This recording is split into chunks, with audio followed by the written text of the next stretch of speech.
Hey everyone, welcome back to the PlayStation Exhibit Hall. We are live here. I'm Meredith Molinari. I'm here with Richard and Ricky, creators of Hohokum. Hi, how you doing? I'm good, so thank you for being with us. Now, I have to say first what strikes me about this game is the visual quality of it. The colors are so vibrant and bright. Talk to me about some of the inspiration behind creating this visual style of the game. I don't know, I love colour.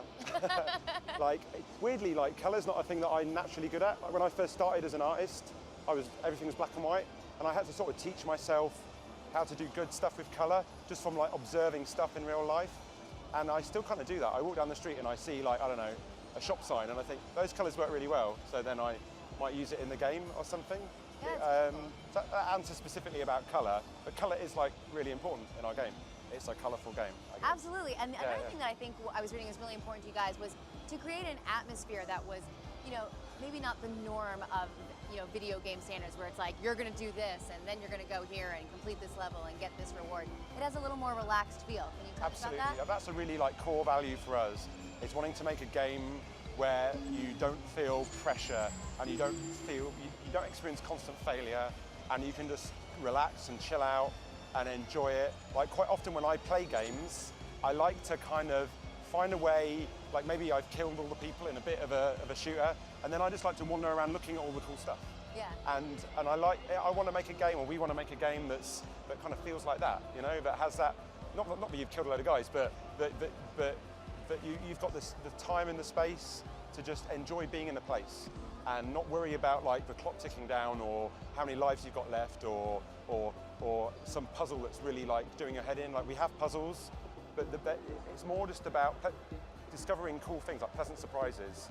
That if you just mess around and try things out and you're inquisitive, then you'll probably solve the puzzles.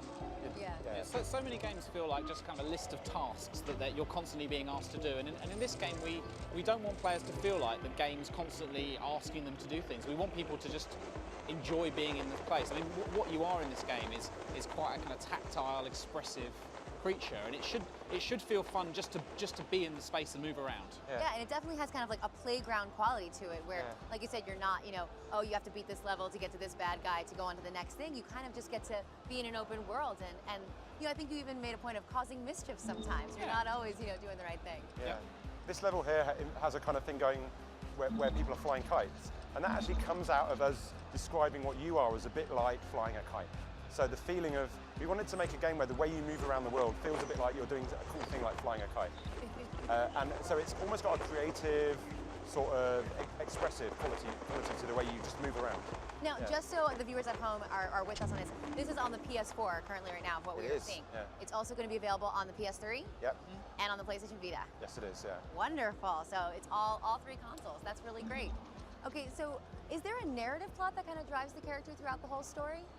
There's not I wouldn't say there's a really strong story. The kind of thing you are, you're quite you're this sort of strange thing that's kind of alien to the world that you're moving in, and you don't speak the language of anybody, and you come into these different places, and in one place, as Ricky said, one place you might be mischievous, and in another place you might be helpful to the people who live there, like you are here, and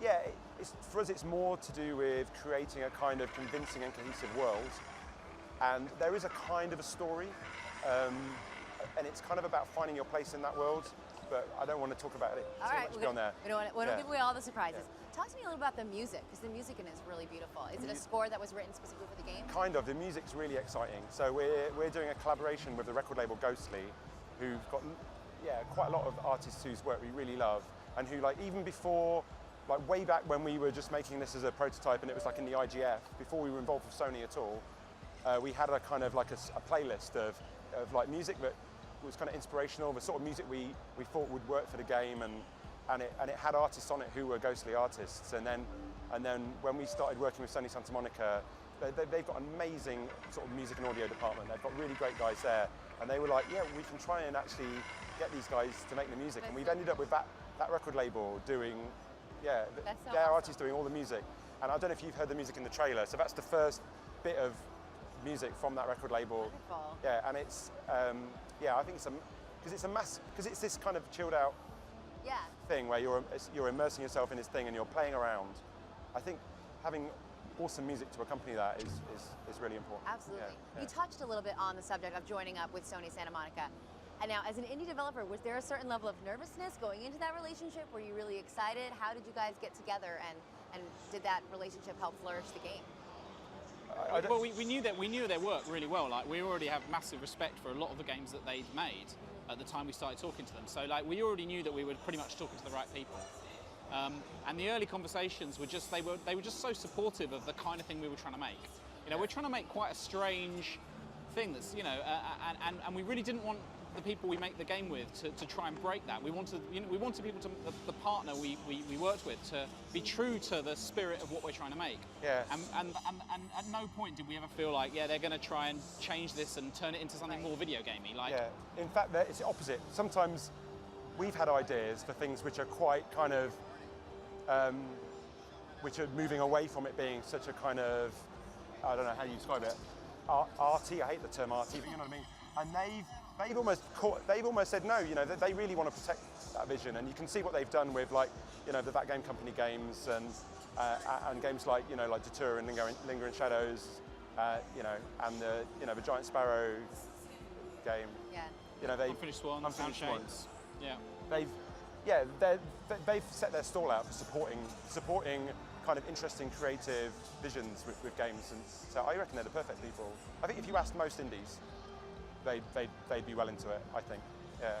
That's great, and I think it's what's really inspiring probably to other indie developers is seeing how well a game like this, which is very different than any other games that are out there, is actually being supported by such a big name like Sony Santa Monica Studio, and it makes probably the other indie developers be a little less nervous moving forward. Now, you talked a little about the fact that this is also going to be available on PS Vita, and we were talking about Frobisher Says, how that was like so involved with all the different Vita features. So are we going to be able to use like touch screens and? Yeah, definitely. Yeah. So you've been playing around. I don't think there's anything happening. Is there stuff happening in the Vita build now? There's some touch screen stuff, but there'll be a ton more. Yeah. The nice thing about Hohokum is because you know, there's no way in Hohokum that you can cheat. It's not like you can gain some kind of unfair benefit by using the touch screen as well. So it's totally fine to let players like interact with things by touching them instead of, say, flying past them or bumping into them. It works really well. Like, can you go down like these? Like, there's stuff that happens like this kind of it's just stuff reacting to you. Yeah. And maybe that stuff could react to your finger on the rear touch instead of, I don't know. Yeah. That's cool. It just has a beautiful, like, simplistic, vibrant quality to it. In a lot of ways, it reminds me of that, you know, Sound Shapes, where that has a very relaxed but immersive feel to the world. You know, where you just get a playground to kind of move around it.